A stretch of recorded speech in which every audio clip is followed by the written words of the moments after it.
Welcome to our channel.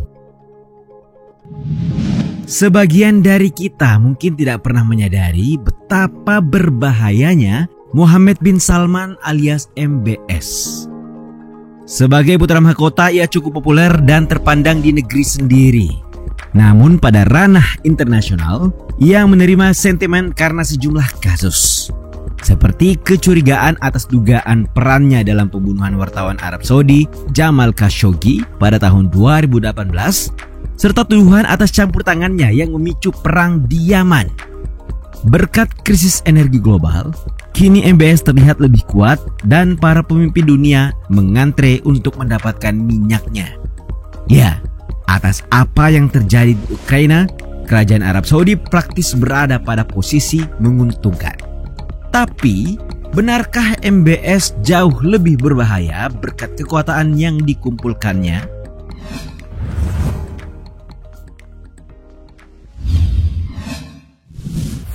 Bagaimana MBS mereformasi Arab Saudi? Penunjukan Mohammed bin Salman sebagai putra mahkota menandai perubahan besar terhadap Arab Saudi. Larangan kaum perempuan menyetir mobil mulai dicabut, kewenangan polisi keagamaan dikurangi, dan gedung bioskop pun diizinkan.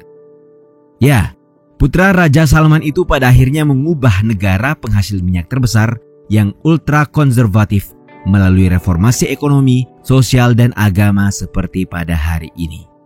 MBS bahkan membangun hubungan erat dengan Gedung Putih yang saat itu diduduki oleh Presiden AS Donald Trump, terutama dengan menantu dan penasihatnya Jared Kushner. Di satu sisi, MBS tampil sebagai seorang pembaharu, terutama di hadapan negara-negara barat. Namun di sisi lain, banyak kelompok yang mengkritik langkahnya dalam menghadapi para pembangkang politik di negara itu. Sebab dalam proses transformasi yang ia rancang, MBS sekalian menyingkirkan seluruh pesaingnya setelah menjadi calon raja pada Juni 2017. Human Rights Watch dan Amnesty International melaporkan penahanan puluhan penulis, wartawan, pegiat, dan pemimpin agama termasuk ulama terkenal Sheikh Salman Al-Auda pada bulan September di tahun itu. MBS juga dikritik keras karena mengenakan tahanan rumah kepada Perdana Menteri Lebanon Saad Hariri di Riyadh pada bulan November. Mau tidak mau, MBS harus menerima bahwa kini banyak pihak yang memandang caranya mengatasi para pembangkang sebagai langkah penindasan. Berdasarkan laporan CNN, kerajaan Arab Saudi juga menahan sejumlah pegiat hak asasi dan hak perempuan. Sebagian dari mereka dituduh mengancam keamanan nasional dan hingga kini tidak banyak yang diketahui soal nasib mereka. Sejauh ini, MBS tidak terlihat merasa bersalah memenjarakan mereka. Dalam sebuah wawancara, ia mengatakan itu adalah hal yang harus dibayar untuk program reformasinya.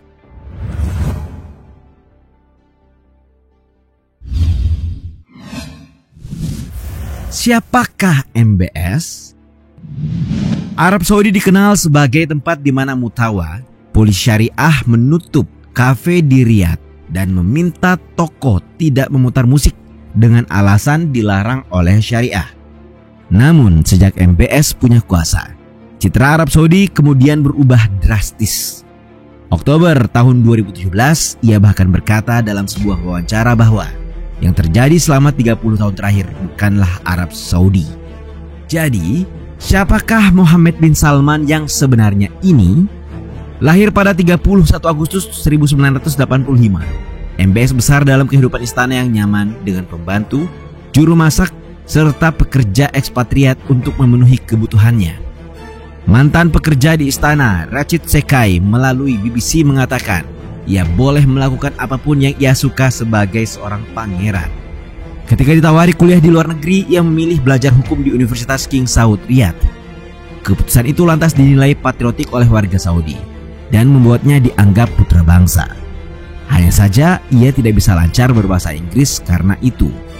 Tidak bisa dimungkiri, usia muda sang putra mahkota membawa angin segar, terutama kaum muda yang merasa lebih dekat dengan pemimpinnya.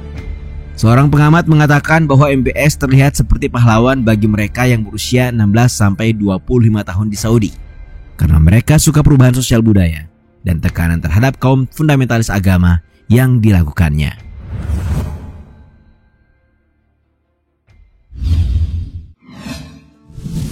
MBS naik ke tampuk kekuasaan. Tapi pernahkah kalian berpikir bagaimana seorang pangeran muda yang relatif tidak dikenal tiba-tiba menjadi putra mahkota paling berkuasa? Ketika lulus kuliah di usia 23 tahun, MBS magang di kantor ayahnya yang menjabat sebagai gubernur Riyadh saat itu. Saat itulah ia belajar bagaimana ayahnya, Pangeran Salman, mengelola konflik dan berkompromi, keterampilan yang dibutuhkan untuk memerintah di Arab Saudi. Memasuki usia 27 tahun, MBS menjadi kepala kantor putra mahkota dan setahun kemudian menjadi menteri di kabinet. Tahun depannya lagi, tepat pada Juni 2015, Raja Abdullah mangkat dari jabatannya untuk selanjutnya digantikan oleh Pangeran Salman. Dari sini, Raja Salman lalu mengangkat anak kesayangannya ini sebagai Menteri Pertahanan sekaligus Sekjen untuk Pengadilan Kerajaan. Kemudian pada 20 Juni 2017, perubahan tiba-tiba terjadi di balik arah baru kerajaan Arab Saudi. Putra mahkota Mohammed bin Nayef dipanggil oleh raja dan diperintahkan untuk menyingkir demi sepupunya yang jauh lebih muda, MBS.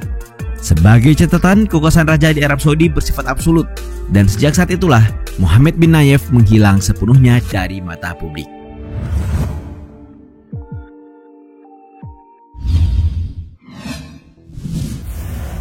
Rezim brutal MBS. Mohammed bin Salman kini didapuk sebagai salah satu pemimpin paling berkuasa sekaligus paling kontroversial yang pernah ada di Jazirah Arab.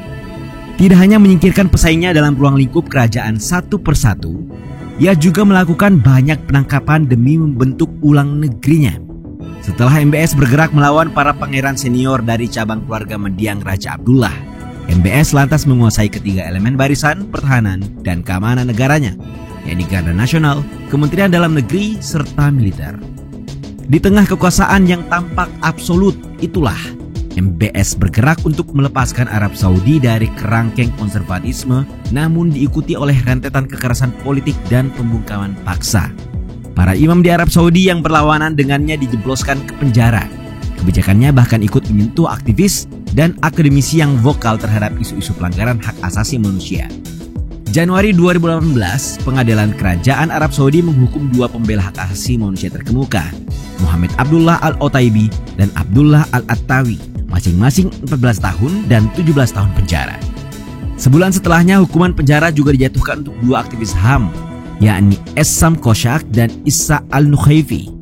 Masing-masing mendapati hukuman 4 dan 6 tahun kurungan. Sementara itu, jumlah orang yang dieksekusi mati pun meningkat. Berdasarkan catatan organisasi HAM Reprieve yang dikutip Tirto, angka tersebut meningkat 2 kali sejak MBS berkuasa di kerajaan Saudi. 8 bulan sejak ia menjabat posisi putra mahkota, sebanyak 113 kali orang telah dieksekusi. 8 bulan sebelumnya jumlah eksekusi mati tercatat 67 kali.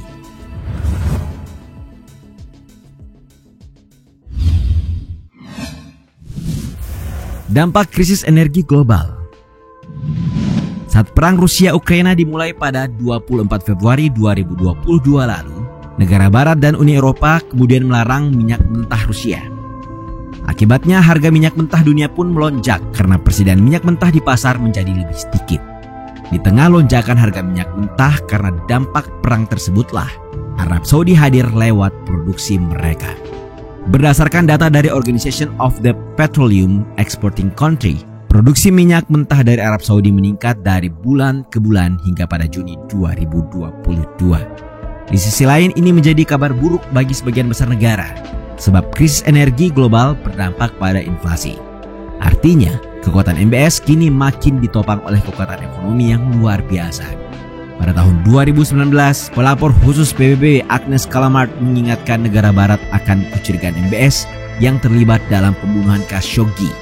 Namun ini tidak menggoyahkan popularitas MBS karena ekonomi Arab Saudi terlalu besar, serta terlalu banyak kontrak menggiurkan untuk diabaikan oleh negara barat. Bukankah ini menandakan kekuatan MBS semakin besar?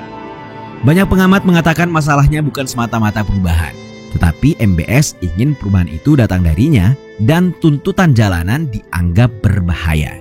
Bagaimana pendapat pribadi kalian terhadap warna kepemimpinan Mohammed bin Salman ini?